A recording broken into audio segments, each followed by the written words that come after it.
Olá, nesses vídeos eu vou falar sobre o modelo Traynor Black, que é utilizado para a administração ativa de carteira. É importante que você tenha um papel e lápis ou caneta para acompanhar a sua demonstração. Isso vai te levar a melhor compreensão desse material. Em linhas gerais, o modelo Traynor Black, ele assume que o mercado é quase eficiente, ou seja, ele tem uma pequena contraposição ao modelo de hipótese eficiente, ao qual o mercado é totalmente eficiente. Isso significa que há oportunidade de preços atrelados a preços que possam estar errados no mercado financeiro. E os gestores, no processo de análise de investimentos para decidir onde vão alocar seus recursos, levam essa quase eficiência em conta. Isso pode ser visto pela busca e os retornos esperados para ativos que podem estar errados, o que é conhecido como mispricing. No entanto, os gestores não conseguem analisar todas as ações do mercado financeiro. Essa capacidade é bastante limitada. Por isso, somente uma pequena parcela das ações é analisada em busca desses preços errados, ou mispricing, e a partir dali encontrar alguma oportunidade. Uma coisa extremamente importante é que essa carteira, ela no final do dia acaba sendo combinada com uma posição do índice de benchmark, normalmente o índice de mercado. O índice de mercado, ele pode ser conhecido como uma carteira passiva de mercado. Lembre que pela hipótese de mercados eficientes, você não consegue, pela hipótese de mercado eficiente, os preços já estariam no seu preço justo. E por isso você não conseguiria encontrar nenhuma grande oportunidade, nenhuma diferença que existe no mercado. O gestor da carteira ativo leva isso em conta para os ativos que ele não conseguiu analisar. Então ele assume que esses ativos já estão no seu preço ideal. E como ele não consegue analisar todas as ações, ele tenta combinar da melhor maneira possível, isso que nós vamos ver através desse modelo, a carteira passiva de mercado com a sua carteira ativa, que foi obtida através do seu processo interno de análise de investimentos.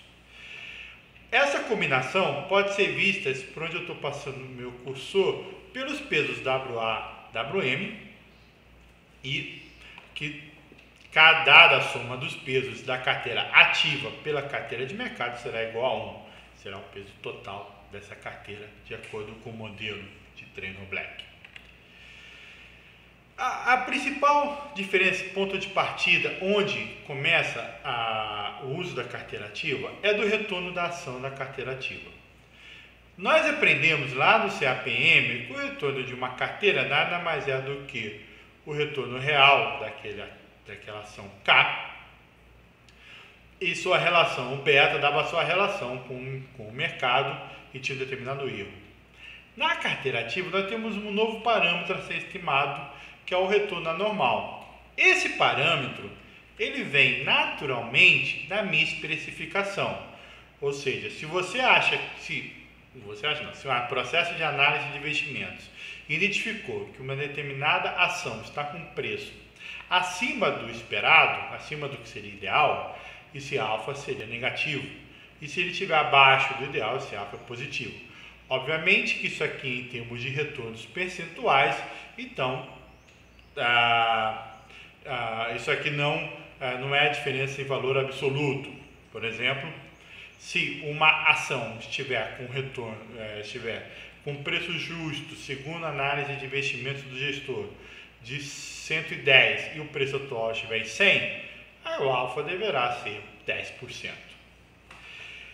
Importante ressaltar que a estimativa desse alfa K é resultado da análise de investimentos da ação K, uma ação qualquer. E as técnicas para ser feita essa análise de investimentos é o que nós vimos nas aulas passadas, quando nós falamos quando tivemos a aula de anomalias de mercado que contradiz a hipótese de mercado eficientes. Volte àquelas aulas e veja como que pode ser feito, quais são as técnicas que podem ser utilizadas para se fazer essa análise de investimentos. Consequentemente, a carteira ativa de uma carteira ativa e não mais uma ação isoladamente, ela tem mesmas características, ou seja, o retorno real de uma carteira A, ativa A, também é dependente do seu alfa A mais beta A, que é o beta da carteira ativa em relação ao mercado, ao índice de mercado, e o risco não sistêmico desse ativo, dessa carteira A. Essa combinação similar ao que é feito para o retorno do ativo é que vai me dar o retorno, qual seria um retorno de uma carteira A. Perceba que aqui nós também temos agora 3 parâmetros a serem estimados, ao invés de apenas 2, como nós vimos no modelo CAPM.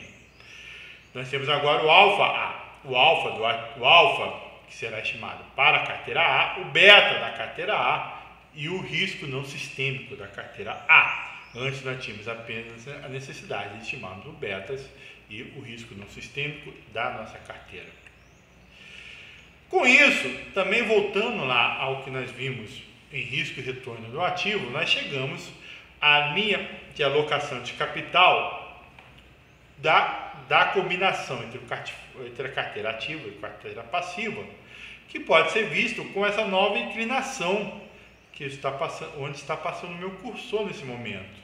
Se anteriormente na linha de alocação de ativos, linha de alocação de capital, de mercado, ele passava aqui embaixo, com a carteira ativa nós podemos ter um extra, nós vamos ver mais à frente nessa inclinação. Vocês já viram no capítulo de risco e retorno que essa inclinação na linha de alocação de capital, que é o índice de Sharpe. Então, nós podemos ter um índice de Sharpe mais elevado, ou uma estimativa de índice de Sharpe mais elevado, ao utilizarmos o modelo de Traynor Black, e se a nossa carteira ativa estiver correta, esse índice de Sharpe será mais elevado do que o índice de mercado. Indo agora para o modelo em si, para a fórmula do modelo, agora nós vamos começar a ver o modelo de uma maneira mais geral, mais matemática. Vamos ver a matemática do modelo. E a partir de agora, principalmente, eu gostaria que você tivesse lápis e papel à mão e pudesse ir anotando todas as informações ou ir estudando e fazendo os cálculos juntos para que essa compreensão seja da maneira mais clara possível. Bom, se nós começamos que o peso na minha carteira ativa mais o peso da minha carteira de mercado é igual a 1, ora, o retorno da minha carteira total no portfólio será nada mais do que será a combinação entre os pesos e retornos, nós já vimos isso no capítulo de retornos, sendo que o peso na minha carteira de mercado, ele nada mais é do que a resultante dessa diferença, ou seja, 1 menos o peso da minha carteira ativa. Então, o peso da minha carteira de mercado mais o retorno de mercado, o peso da carteira ativa mais o retorno da minha carteira ativa. O nosso primeiro objetivo é encontrarmos o peso ótimo da minha carteira ativa, a começar por essa igualdade. Bom, não vou fazer a demonstração aqui, que ela não é tão trivial, ela é um pouco longa, o objetivo aqui é que a gente chegue até a utilizar, mas o peso da minha carteira, o peso ótimo da minha carteira ativa dentro da minha carteira total, ela nada mais é do que a divisão, depois eu vou falar sobre esse W0, que está aqui do seu lado direito, de um determinado W0 que é calculado que junto com esse peso, dividido por 1 mais 1 menos o beta da minha carteira ativa, esse próprio W0. O que é esse W0 aqui? Esse W0 nada mais é do que uma razão de razões. A razão, da primeira razão, que é o alfa da minha carteira ativa mas o risco não sistêmico da minha carteira ativa. Essas aqui são as informações relativas à minha carteira ativa. Essa razão, ela seria dividida com o retorno real de mercado dividido pelo meu risco sistêmico, ou seja, risco de mercado, dividido aqui embaixo. A vantagem que eu fazer, ao encontrar essa igualdade, o que eu tenho de controle na minha carteira ativa é apenas a parte, o numerador dessa razão. E a numerador da razão, da principal razão, é meu alfa A, meu alfa da carteira ativa sobre o risco não sistêmico da carteira ativa. Guarde essa informação, que ela será mais importante à frente. Na lista de vídeos que eu estou deixando para vocês, eu também vou deixar a demonstração dessa fórmula aqui.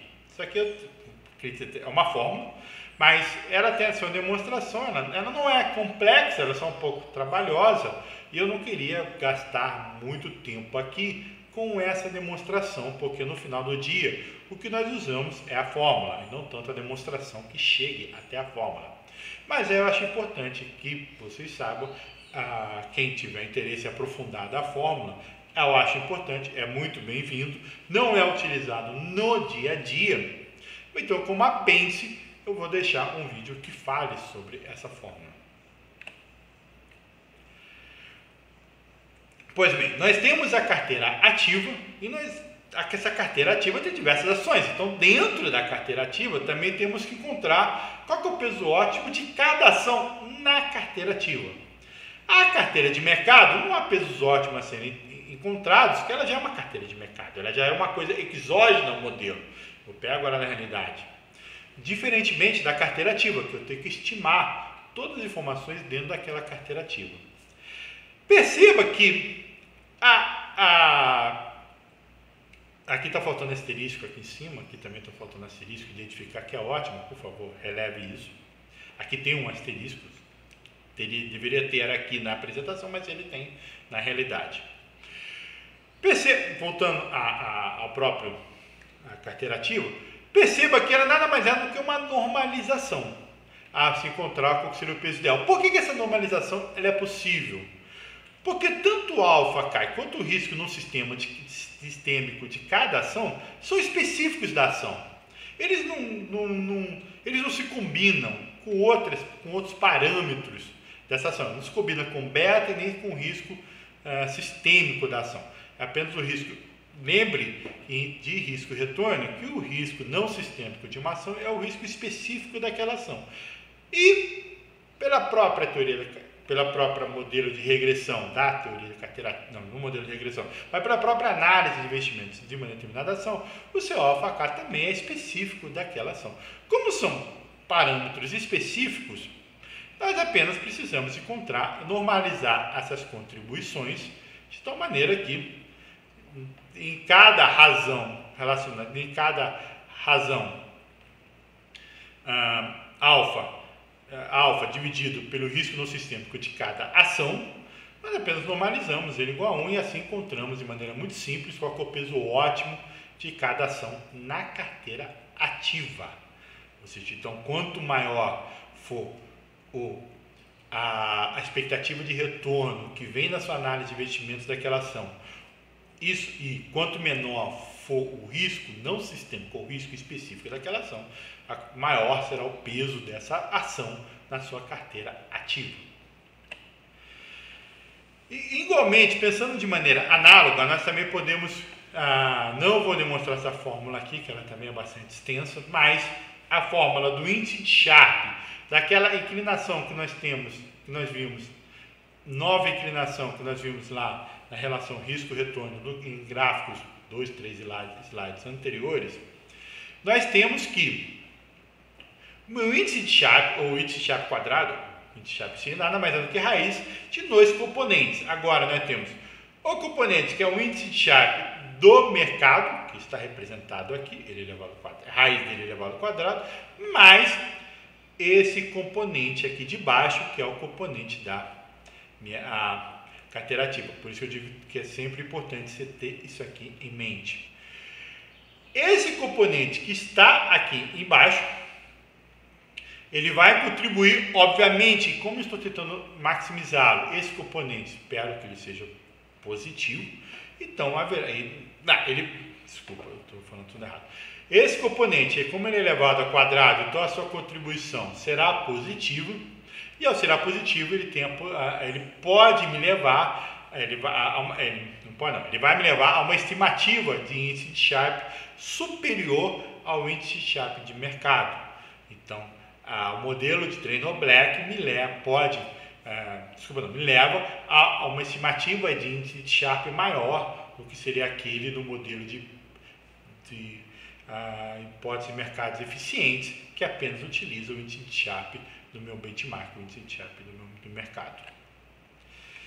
Agora nós vamos fazer um exercício que isso vai ficar bem claro e volta mais uma vez a fazer com papel e lápis, porque os exercícios, as contas podem ser feitas e fica mais fácil a sua compreensão.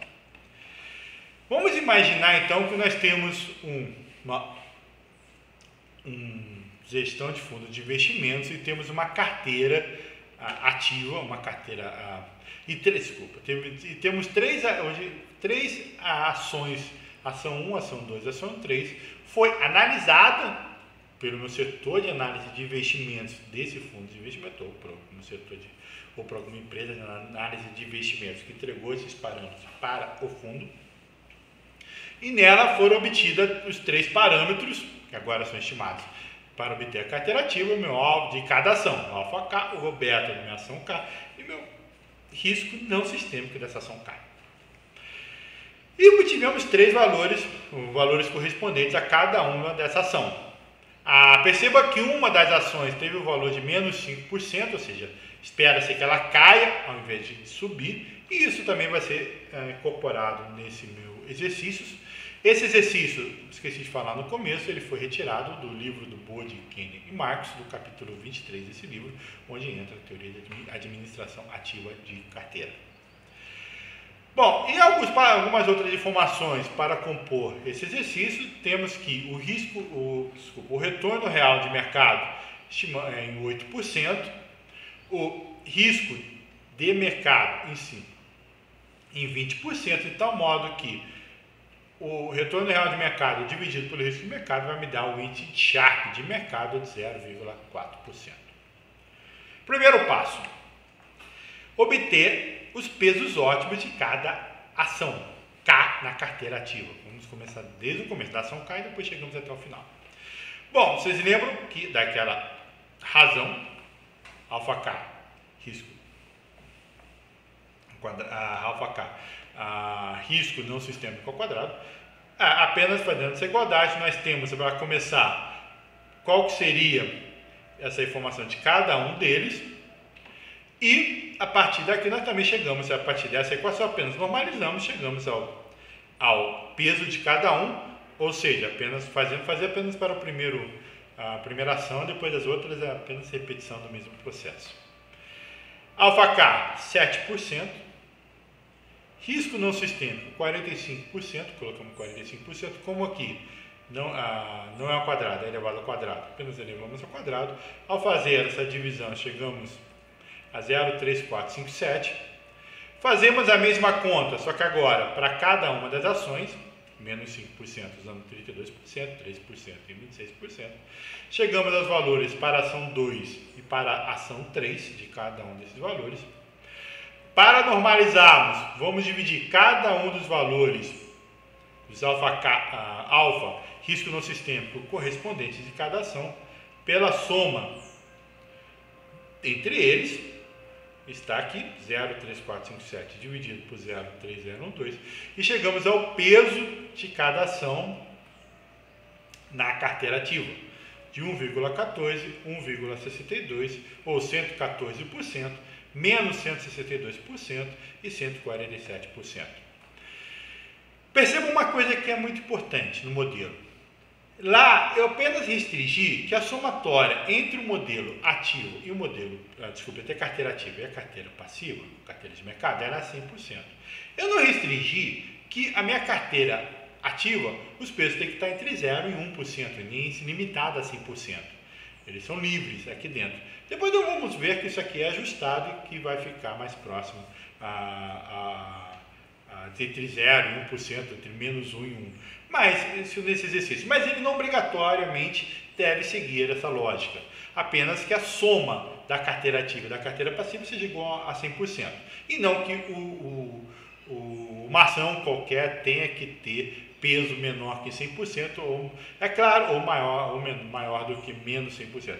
Obviamente que esse peso, para que isso aqui seja igual a 1, estamos tendo pesos maiores do que 100% ou menos 100%, ou maior que 100% em valores absolutos, porque nós temos uma ação aqui com peso negativo, onde é feito venda a descoberto ou aluguel de ações para ser feita essa venda. Depende da característica do mercado onde se está atuando esse gestor. Aqui estamos considerando que ele é completamente livre e que se ele estiver fazendo uma venda a descoberto, o peso dela, já vimos isso em outro, no capítulo de risco e retorno, o peso dela é menos é negativo.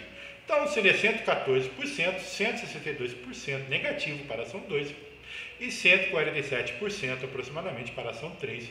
Essa soma aqui vai me dar igual a 1, que é o que me interessa lá no final. Passo 2. Obter as estimativas dos parâmetros da carteira ativa A. Anteriormente, nós obtivemos os pesos ideais de cada ação na carteira A. Agora vamos ver os parâmetros de cada parâmetros na carteira A. Nós temos os parâmetros de cada ativo, de cada ação, agora vamos ver o parâmetro da carteira. A começar pelo alfa, nada mais é do que aqui de evitar alfa 3 aqui, alfa 3 aqui subscrito. Nada mais é do que a combinação linear de pesos e alfas individuais de cada ação, substituindo valores e fazendo essa conta, chegamos que o alfa da carteira A é de aproximadamente 20,56%. Esse alfa, claro que ele está a valores bem mais altos do que os 3, 5, 7% de cada ação, porque a posição em cada um deles é maior do que 100%. Não é tema desse curso, é tema de outros cursos, alavancagem e retorno sobre alavancagens.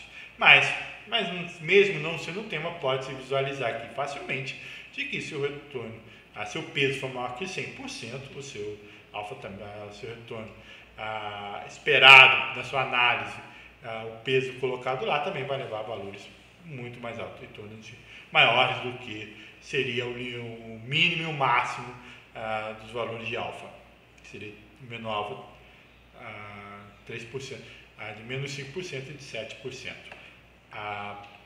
Menos 5% para a ação 2 e 7% para a ação 1. Fazendo a mesma coisa, o beta também é a mesma característica, nada mais é do que um beta intermediário, uma combinação linear entre os betas. Chegamos ao beta de 0,9519, o beta da carteira ativa A em relação ao mercado. E o risco não sistêmico, nós vimos que ele nada mais é do que valores elevado ao quadrado, com a somatória elevado ao quadrado. Perceba que a covariância entre os riscos não sistêmicos são igual a 0, então por isso nós não precisamos nos preocupar com a covariância entre ação 1 e ação 2, entre o risco da ação 1 e ação 2, entre o risco da ação 1 e ação 3. Por isso, considerando todos os demais iguais a 0, apenas elevo os pesos ao quadrado, com os riscos não sistêmicos ao quadrado de cada uma dessas ações, e como eu não estou, meu risco não sistêmico, tudo isso aqui ao quadrado, e a raiz de tudo isso, a raiz dessa somatória de cada ente ao quadrado, apenas substituindo os valores aqui, também chegamos que o risco não sistêmico na minha carteira ativa é de 0,8262. Passo 3, com os parâmetros estimados nos alfa, beta e risco não sistêmico da carteira A, eu vou agora obter o peso da carteira ativa na minha carteira total. Bom, começamos por aquele W0 que nós vimos lá no começo, substituindo os valores, ou seja, esse aqui, 0,2056, meu alfa A, 0,8262 é meu risco não sistêmico na minha carteira ativa, ele elevado ao quadrado, dividido tudo isso daqui, dividido também minha razão. Lembre, é só voltar lá na fórmula. 8%, que é no caso aqui seria uma expectativa de retorno real do mercado, que eu estou gritando lá no começo, volte lá no começo das minhas informações, e meu risco de mercado elevado ao quadrado. Se eu fizer essa razão aqui, essa divisão, eu vou chegar ao número de 0,1506. Esse W0 ainda não é o percentual, porque isso aqui é utilizado para calcular o meu W ótimo, tá? Mais uma vez, tem problemas com asteriscos. Tá? Mas asteriscos também deveria estar aqui, deveria ter asteriscos aqui. Eu vou chegar à minha carteira ativa ótima, que é substituindo os valores, meu beta na minha carteira ativa, por isso que também foi importante calcular todos esses parâmetros, ele entra aqui dentro. W0 eu calculei aqui em cima, é só substituir os valores, está aqui o beta, e vou chegar ao valor de que meu carteira ótima, mais uma vez, faltando esse risco aqui, de 0,495, ou o peso ideal da carteira ativa da minha carteira total é 14,95%. Ok? Uma vez calculado esse peso ideal, agora eu vou utilizar para calcular o peso de cada ação. Ou seja, eu vou de cada ação na minha carteira ativa. Ou seja, se eu tenho que na minha carteira ativa o peso da ação 1 é 114% e o peso da minha carteira ativa, na minha carteira total, é 14,95%, é apenas multiplicar um pelo outro. Isso vai me dar o peso da ação, qualquer ação 1 na minha carteira total.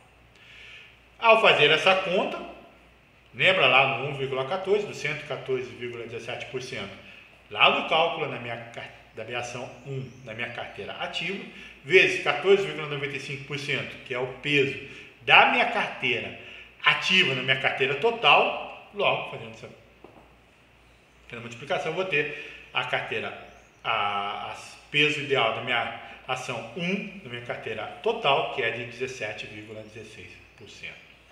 Fazendo a mesma conta para a ação 2 e a ação 3, eu chego aos valores para a ação 2 de menos, está faltando menos aqui, porque tem o menos aqui, menos 24,24% para a ação 2 e para a ação 3, 22,02%.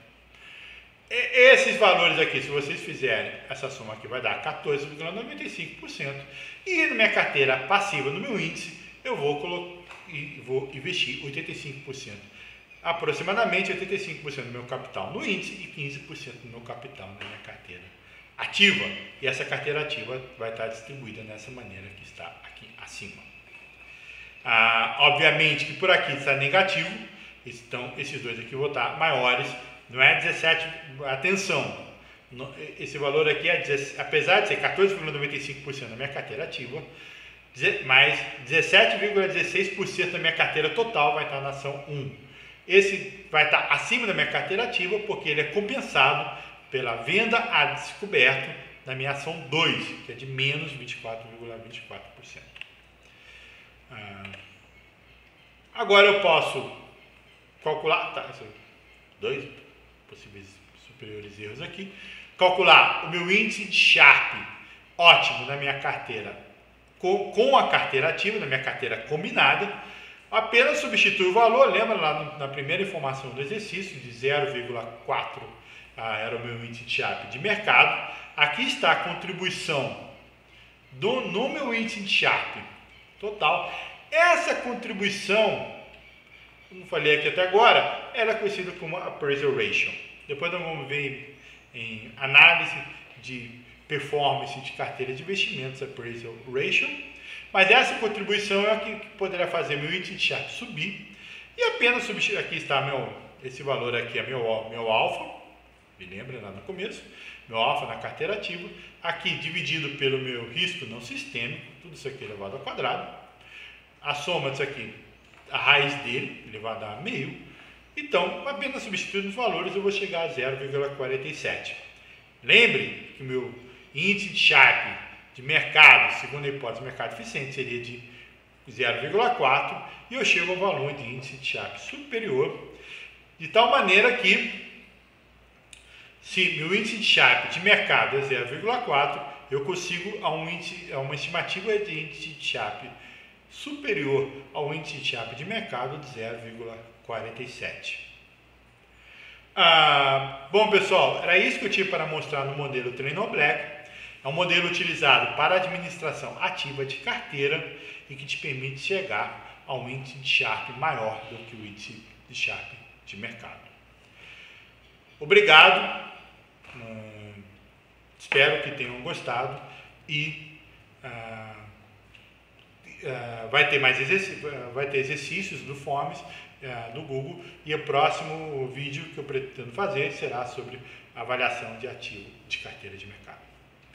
Tchau!